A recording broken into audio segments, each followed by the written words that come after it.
When some were speaking about the temple, how it was adorned with beautiful stones and gifts that were dedicated to God, Jesus said, "As for these things that you see, the days will come when not one stone will be left upon another, all will be thrown down." They asked him, "Teacher, when will this be? And what will be the sign that this is about to take place?" And he said, "Beware that you are not led astray, for many will come in my name and say, 'I am he,' and the time is near. Do not go after them. When you hear of wars and insurrections, do not be terrified. For these things must take place first, but the end will not follow immediately." Then he said to them, "Nation will rise against nation, and kingdom against kingdom. There will be great earthquakes, and in various places famines and plagues, and there will be dreadful portents and great signs from heaven. But before all this occurs, they will arrest you and persecute you. They will hand you over to synagogues and prisons, and you will be brought before kings and governors because of my name. This will give you an opportunity to testify. So make up your minds not to prepare your defense in advance, for I will give you words and a wisdom that none of your opponents will be able to withstand or contradict. You will be betrayed even by parents and brothers, by relatives and friends, and they will put some of you to death. You will be hated by all because of my name. But not a hair of your head will perish. By your endurance, you will gain your souls." The word of the Lord. Thanks be to God. Well, that's a fun one. What a strange text to begin to wind down toward the end of the year. For those of you who may not be aware, the liturgical church year ends next Sunday, and a new liturgical year begins on the first Sunday of Advent. And I'm reminded once again of how fast a year goes by.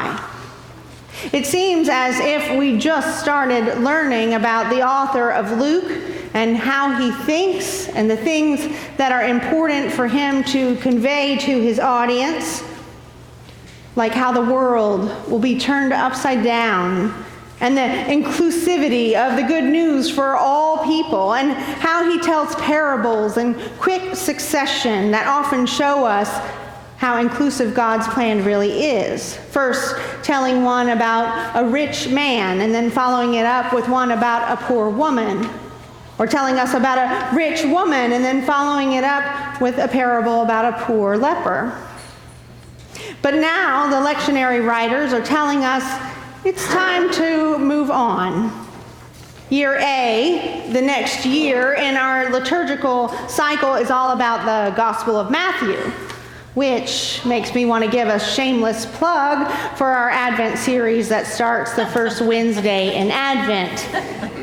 It will be all about the author of Matthew, how he writes, what makes him tick, and what things are important for him to convey about Jesus to his readers, and why that might be.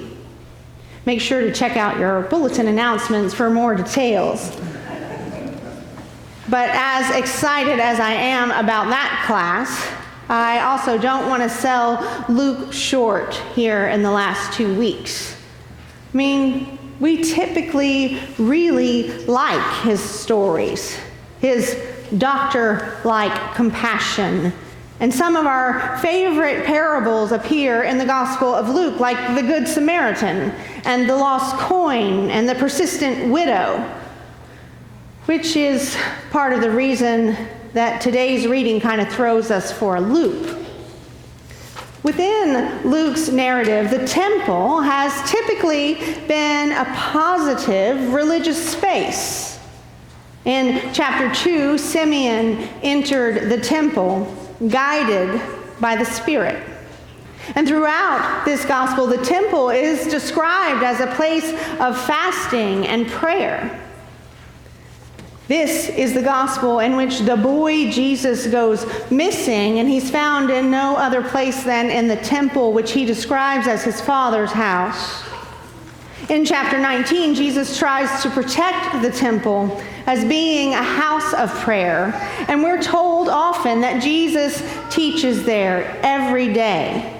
Even after our reading ends, we discover Jesus continues to teach in the temple, which makes what he says about the destruction of it in our reading this morning that much more confusing. So couple all of that temple confusion with the doom and gloom that comes from Jesus' lips in this passage, and suffice it to say, this is not one of our favorite Lucan readings. It seems very non-Luke-like. Scholars would consider it to be an apocalyptic text, and I'm not sure if we're really ready for that. Apocalyptic stories tend to scare us. We can't help but think of devastating endings to the world as we know it. With the help of recent books and movies, mass destruction and war, political and social unrest, financial, even nuclear disaster, and zombies.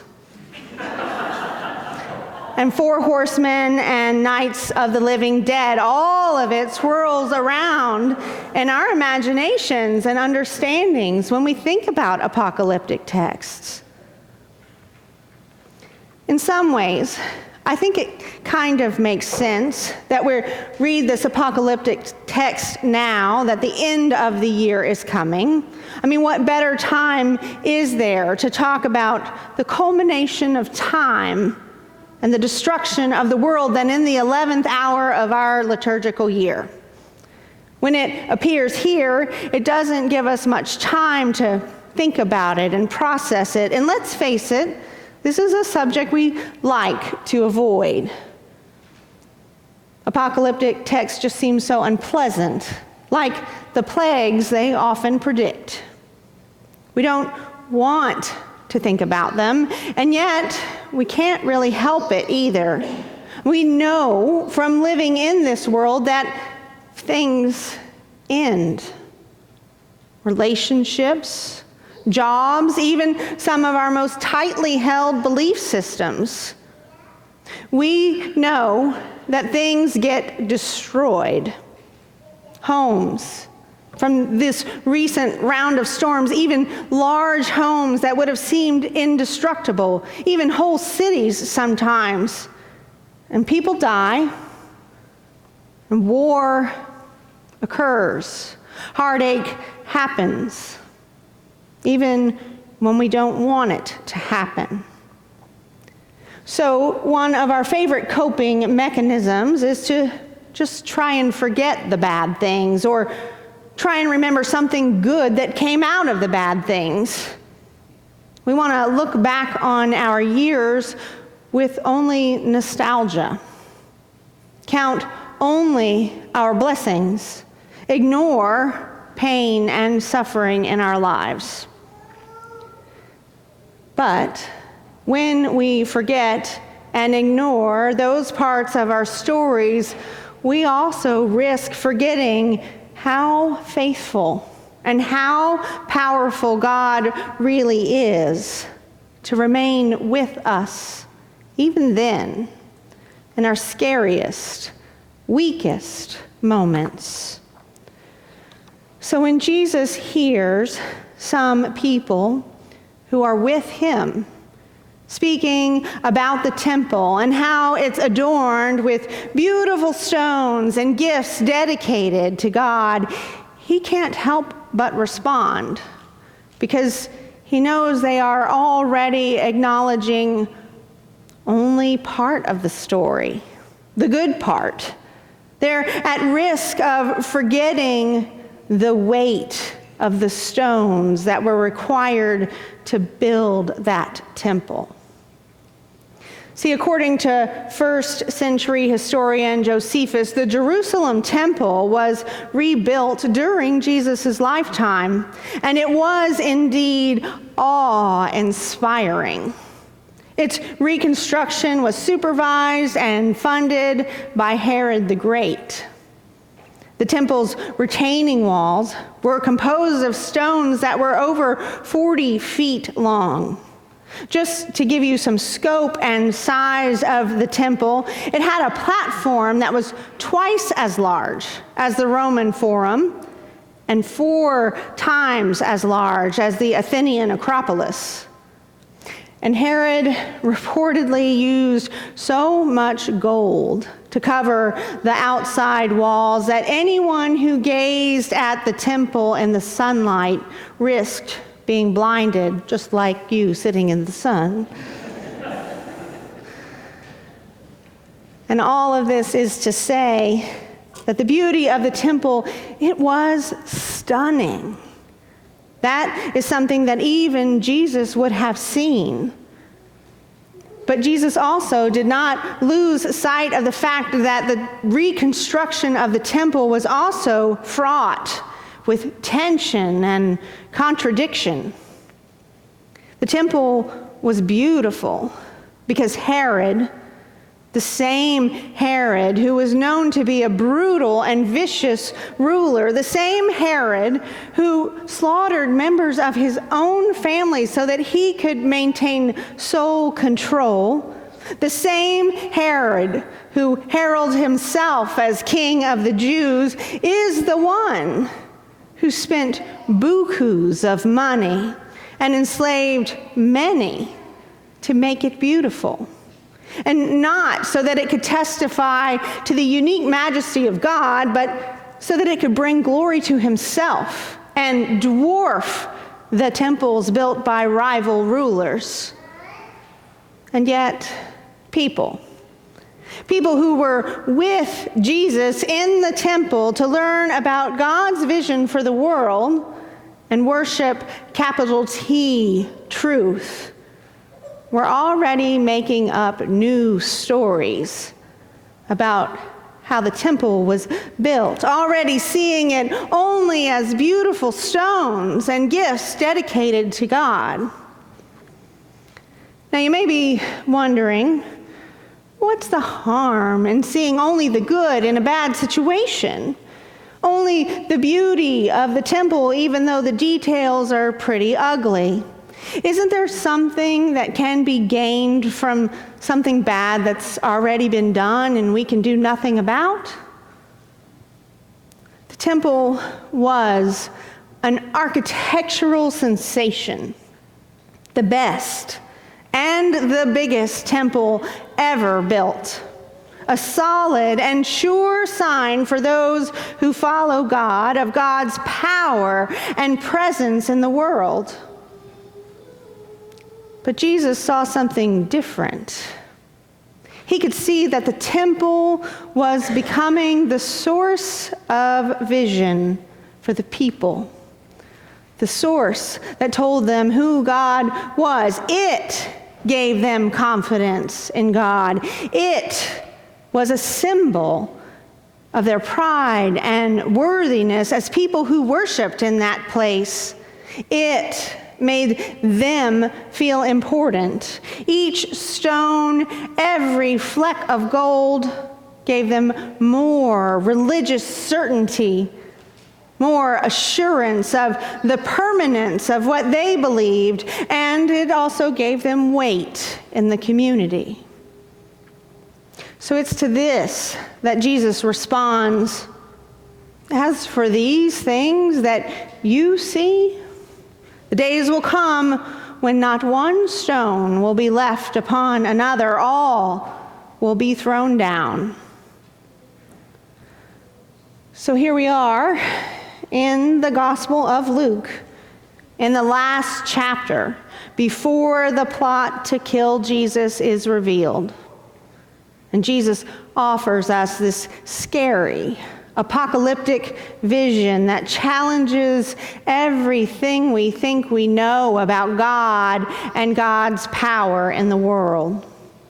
And I've got to admit, it's pretty uncomfortable. We, like the people in our reading this morning, are often perfectly happy being distracted by all that glitters in the sunlight.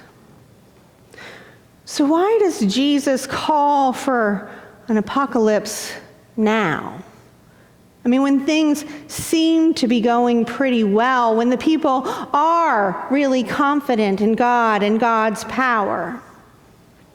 In ancient times, apocalyptic stories were not told to scare the bejesus out of the people. Rather, they were told to give people comfort. In Greek, the word apocalypse is a revelation.